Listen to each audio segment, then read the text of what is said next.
था वो मेरे नाम से होता था, मेरा नाम हटा करके UID रह गया, तो UID के बाद उन्होंने आधार कर दिया।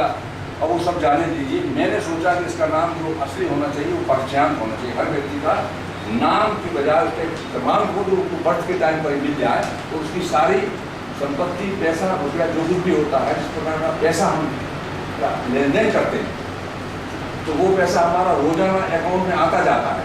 अगर हम इसको इंटरनेट की सहायता से प्रॉपर्टी पर भी अगर लागू कर दें तो वो परिचयान बन गया है। एक नंबर किसी मिनिस्टर ने क्या चीज़ खरीदी, क्या बेची, फ्रिज खरीदा, बेचा, कहाँ से पैसा आया, कहाँ गया, अकाउंट उसका एक ही होगा, कंट्रोल बाय इंटरनेट। तो कोई भी मिनिस्टर भ्रष्टाचार नहीं कर सकता। और जो करके दिखा उसको हमने 1 लाख रुपए देने की घोषणा की तो उन्होंने उतना हिस्सा उसको काट लिया है, बाकी का आधार बना रहे हैं ताकि भ्रष्टाचार में सारे सुरक्षित रहे और भ्रष्टाचार करने वाले जितने पूरे के पूरे अपना काम कर चुके हैं वो बचे रहें। इस दृष्टि से मैंने पिछली रात प्रेस कॉन्फ्रेंस ली थी और अवगत कराया था और प्रमाण दिए थे और ये अपेक्षा की थी कि अगर पत्रकार बंधु चाहें तो भ्रष्टाचार मिट सकता है, क्योंकि जब ये हाईलाइट होगा कि भ्रष्टाचार जड़ से मिटाया जा सकता है तो हम 60% क्यों मिटाएं। कोई भ्रष्टाचार करके दिखाए, हम उसे अवार्ड दें, ऐसी व्यवस्था क्यों नहीं कर सकते? क्योंकि फिर कोई मिनिस्टर होना नहीं चाहेगा, फिर कोई बड़े पद पर बैठना नहीं चाहेगा, कोई करोड़पति नहीं होना चाहेगा, क्योंकि सारे लोगों को उनकी जो आवश्यकताएं हैं उस परिचयन के द्वारा मिल जाती हैं, वो नेशनल वेल्थ में शेयर होल्डर हो जाते हैं। अब की बार जब मैंने देखा कि सारे के सारे पुलिस, फौज और गुप्तचर विभाग 20 साल से फेल हो रहे हैं और मैं हमेशा सक्सेस हो रहा हूँ। मेरे सारे ईमेल्स आप पढ़ सकते हैं, घटना के ठीक पहले 1 साल पहले दिया गया। 26 का अगर होने वाला था तो 1 साल पहले CM को बोला गया, प्रधानमंत्री को बोला गया, वो इंटरनेट पर लगाया गया, उसको स्कैन किया गया और लगाकर भेजा गया कि इसी तारीख को इतने बजे मैं परसीव करता हूँ कि आतंकवाद यहाँ से घुसेगा। जो मेरी बॉडी के अंदर अगर कोई चीज़ ऐसी आ गई है तो उसका भारत सरकार डर के कारण, क्योंकि सारे के सारे कुछ ना कुछ गलत काम करते हैं, ऐसे व्यक्ति को एक्सपोज करना जो पत्रकार भी रह चुका हो, जिसे सारे लोग जानते हो, जो नेहरू जी से यहाँ तक जुड़ा रहा हो और अपना मैं छोटा सा काम करना चाहता हूँ। पूना को मैंने इसलिए चुना क्योंकि ओशो ने इस स्थान को चुना और अब मैं ये गारंटी दे रहा हूँ कि अगर मेरे इस प्रयोग को जो मैं बोल रहा हूँ, जिसमें कोई खर्च नहीं है, इसमें किसी का कोई लाखों करोड़ों खर्च नहीं होता है, अगर आप प्रयोग करेंगे तो मैं दावा कर सकता हूं कि कोई भी आज के बाद से जिस वक्त भी इस राज्य की शौर्य बन जाते हैं, इसके बाद से कोई भी बम विस्फोट नहीं होगा, ना सरकार को लाखों रुपए लोगों को हर जाने के देना पड़ेगा, ना बीच में लोग कमीशन खा पाएंगे। सबसे बड़ा बात तो यह है कि बीच में जो कमीशन मिलती है उसके लिए सारे काम कराए जाते रहते हैं। हर प्रकार की चीज़ पर रोक लगा दी जाती है और फिर कहते हैं अच्छा धीरे से कर लीजिए, क्योंकि वो उनका धंधा चल रहा है। लेकिन परिचयांक आ जाने के बाद कोई भी व्यक्ति, भारत का प्रधानमंत्री हो या राष्ट्रपति हो या साधारण गरीब सड़क पर बैठा हुआ हो, अगर कोई दुखी हो, गरीब रह जाए और वो कोई गलत भी कोई काम कर सके तो उसके लिए मैंने गारंटी दी, उसका पूरा सिस्टम दिया है भारत सरकार को। उसमें से उन्होंने उतना हिस्सा केवल ले लिया और उसका नाम 2-3 बार बदला और बदलने के बाद आधार कार्ड करके केवल वोट मिल जाए हमारे लिए सरकार बनने, इसका मैं विरोध कर रहा हूँ। और आप लोगों से अनुरोध करता हूँ, जो लोग अच्छे राइटर्स हैं वो स्पेशल आर्टिकल्स लिखेंगे, दिस इज द टाइम, क्योंकि आज के लोग तो सब चले जाएंगे, जो कुछ भुगतना है वो अगली जनरेशन को भुगतना है। यंग लोग बड़े परेशान होंगे यदि परिचयांक नहीं बढ़ सका तो। और परिचयांक को हमारे देश में तो आधार करके ले लिया गया, कब लिया गया? जब ब्रिटेन ने रिजेक्ट कर दिया। मैंने वो पूरी कटिंग लगाई हुई है भारत सरकार को भेजिए कि वहाँ के प्राइम मिनिस्टर ने मेरी बात को मानते हुए कहा कि हम पुरानी बात को रिजेक्ट करते हैं और ये परिचयांक सिस्टम पर जो आया है हम इसको लागू करते हैं। उन्होंने सब खत्म कर दिया। तो एक तरफ तो प्रधानमंत्री का बयान ब्रिटेन का लिखा हुआ है और दूसरा हमारे यहाँ पर उसको चालू किया गया है जिसको उन्होंने रिजेक्ट कर दिया है। दोनों को मैंने उसमें स्कैन करके अखबारों में एक ही दिन छपे हुए हैं दोनों को, वो भी मैंने दिए हुए। तो जब इस देश में मेरिटोक्रेसी है ही नहीं तो ओशो का कहना सही है कि उन्होंने कहा है कि भारत में जब तक मेरिटोक्रेसी नहीं आएगी तब तक दुखियों के दुख दूर नहीं होंगे, गरीबी बनी रहेगी, आतंकवाद छाया रहेगा, भ्रष्टाचार होता रहेगा, स्कैम चलते रहेंगे। तो हम किस प्रकार से अपने देश में मेरिटोक्रेसी लाएं?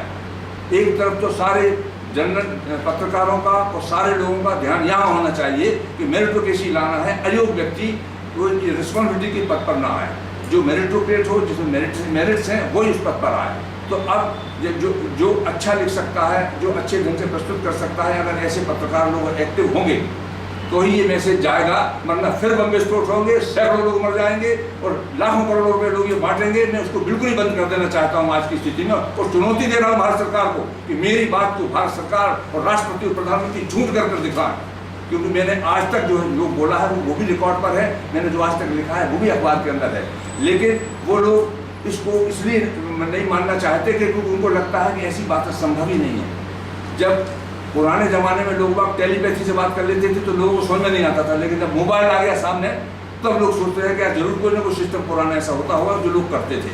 तो मैं आप लोगों से इतना ही आग्रह करना चाहता हूँ, इसको आप पढ़ें। और जो मैंने इस पर क्लेम किया है, मैंने रेकी चैनल बनाया है एक व्यक्ति को, और उसको भी मैंने इंट्रोड्यूस किया है कि आप प्रैक्टिकल करके देखें कि रेकी होती क्या है, कैसे आती। क्योंकि जो लोग रेकी को ना जानते हैं ना उसकी उनकी एनर्जी प्राप्त हुई है, वो तमाम काम करके अपने धन कमा रहे हैं। लेकिन रेकी का जो सिस्टम है जो कहाँ से शुरू हुआ है, भगवान बुद्ध की देन है ये, भगवान बुद्ध की खोज है ये, और ओशो ने इसका समर्थन किया है। स्वयं सोनिया गांधी ने भी एक दिन ये कहा कि reiki is a wonderful healing system, तब हमने इस काम को आगे बढ़ाया है। और रेकी का हम बेहतरीन प्रयोग कर सकते हैं आतंकवाद के वायरस को मिटाने में, और उसमें कोई सरकार के ऊपर बर्डन नहीं है, कोई पार्टी के ऊपर बर्डन नहीं है। हमको लोगों को रेकी चैनल बनाना है, वो डिस्टेंट रेकी को अगर पास करते हैं और दूसरी ओर से भारत सरकार पर्चा लागू कर देती है, जिसकी हमारी मांग है। बार बार आधार कार्ड बनना चालू होता है, बार बार बंद होता है। वो सब इसीलिए होता है कि जब हमारी बात पार्लियामेंट में पहुंच जाती है, जो हमारी बात पर लोग पार्लियामेंट्री क्वेश्चन करने लगते हैं, देखने लगते हैं, तो उसे बंद कर देते हैं। लेकिन फिर वेस्टेड इंटरेस्ट कहते हैं कि अगर हमने इसको लागू कर दिया तो हम भ्रष्टाचार कोई कर ही नहीं पाएगा, कोई भ्रष्टाचार जब नहीं कर पाएगा तो दुनिया की जो संस्थाएं चल रही हैं फिर कैसे चलेगा। गरीब कोई आदमी गरीब ही नहीं है। मैंने कहा जिसको पर्चा दे दिया, आज भी प्रेसिडेंट ऑफ इंडिया, अगर आप पर्चा दे दो तो किसी व्यक्ति के लिए, फिर आप ये नहीं कह सकते वो गरीब है, क्योंकि पर्चा का सिस्टम ये है वो 15 लाख रुपए का मालिक है, जो उसकी संपत्ति है, उसकी क्रेडिबिलिटी है 1 लाख रुपए की, उसे मिनिमम जो चाहिए वो अपने बैंक अकाउंट से निकाल सकता है, तो फिर गरीब किस बात का रहा। तो उस काम को लागू ना करके ये इस प्रकार के सिस्टम को लागू किए हुए हैं कि लोगों को कमीशन मिलता रहे और पूरा देश आतंकवाद के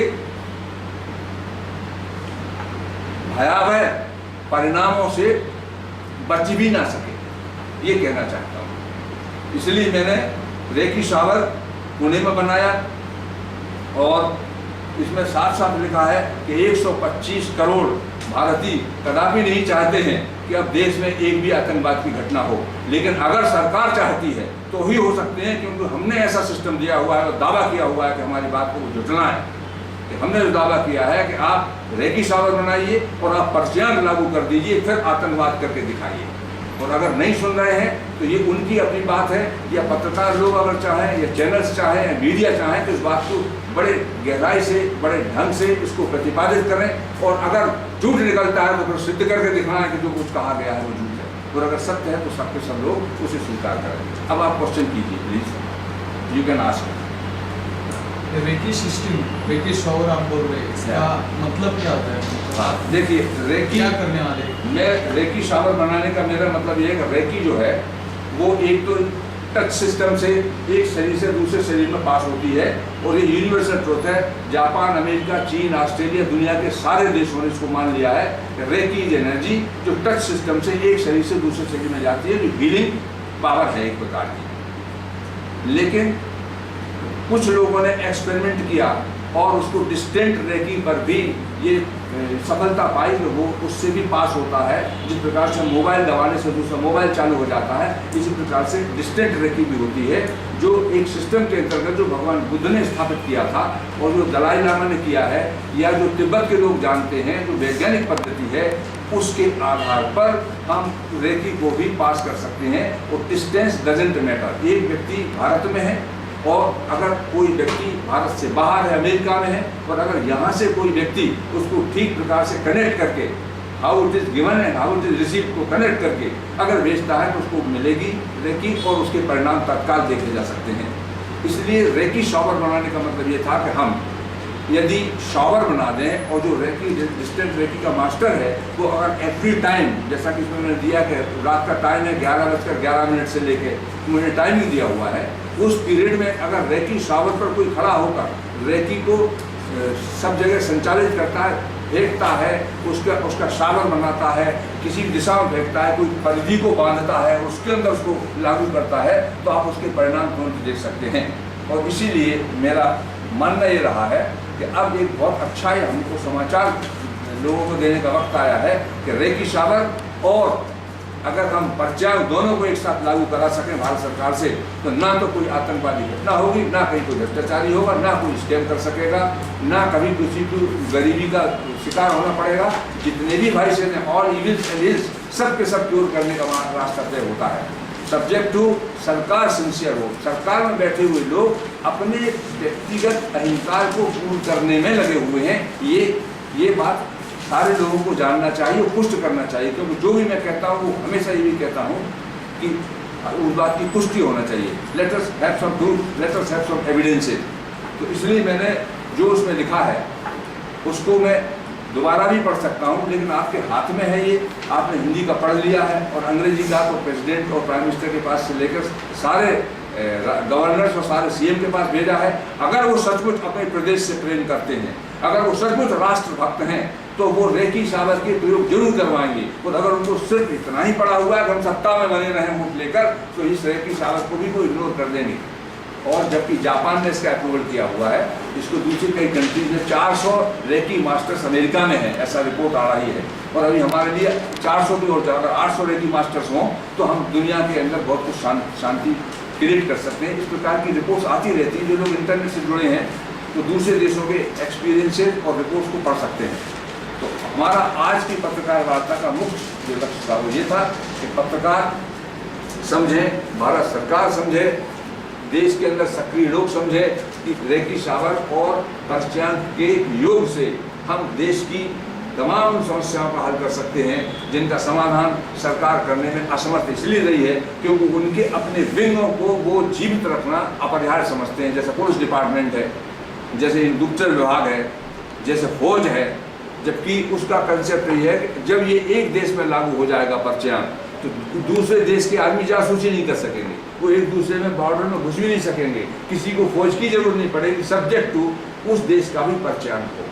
यदि हमारे देश का पर्चांग लागू होता है तो बंगाल का या महाराष्ट्र का स्टेट वाइज तो होता नहीं है, देश वाइज ही होता है। तो अगर पाकिस्तान का होगा तो वहाँ के लोगों का पर्चांग होगा, तो वो उनकी जो आर्थिक दशा होती है उस पर डिपेंड होता है पर्चांग। इसलिए जब आप सारे पत्रकार ध्यान से पढ़ेंगे, भारत सरकार ने तो पढ़ा है, वो पढ़ने के बाद ही आधार कार्ड जारी किया है। सिर्फ एक बात को उन्होंने कर दी है जिससे मुझे ज़रा अच्छा नहीं लगता, वो भ्रष्टाचार मिटाने का जो पॉइंट था उसको उसमें जोड़ दिया उन्होंने, उसको हटा दिया है। तो अब लोग भ्रष्टाचार कर सकते हैं, लोग गरीब रह सकते हैं, लोग बेरोजगार रह सकते हैं, ये पॉइंट बना दिया उन्होंने। जबकि पर्चांग as it is which I have prescribed to the President of India and Prime Minister, अगर आप उसको लागू कर देते हैं तो कोई आदमी अशिक्षित नहीं रह सकता है, कोई बिना घर के नहीं रह सकता है, कोई बेरोजगार नहीं रह सकता है।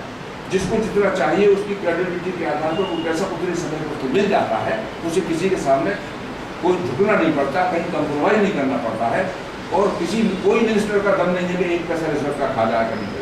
और मिनिस्टर अगर कोई काम ही गलत करता है तो कंप्यूटर के द्वारा डिसीजन होता है उसका, वो ऊपर अभी 5 मिनट पहले मिनिस्टर तक नीचे गेट पर उतरते अरेस्ट हो जाएगा।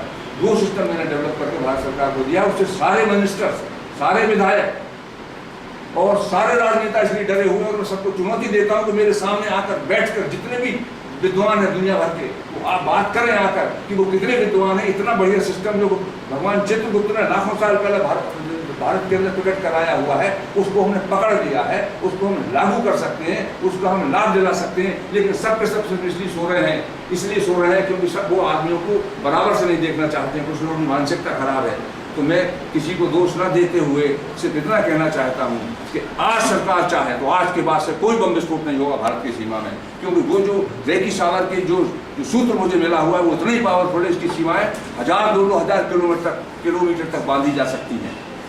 इस बात को मैं कहना चाहता हूँ और अपेक्षा करता हूँ कि जो व्यक्ति हमारे इस कार्यक्रम में सहयोग करेंगे हम उसका आभार भी करेंगे और हम ये भी चाहेंगे कि वो अपने विचारों को व्यक्त करें।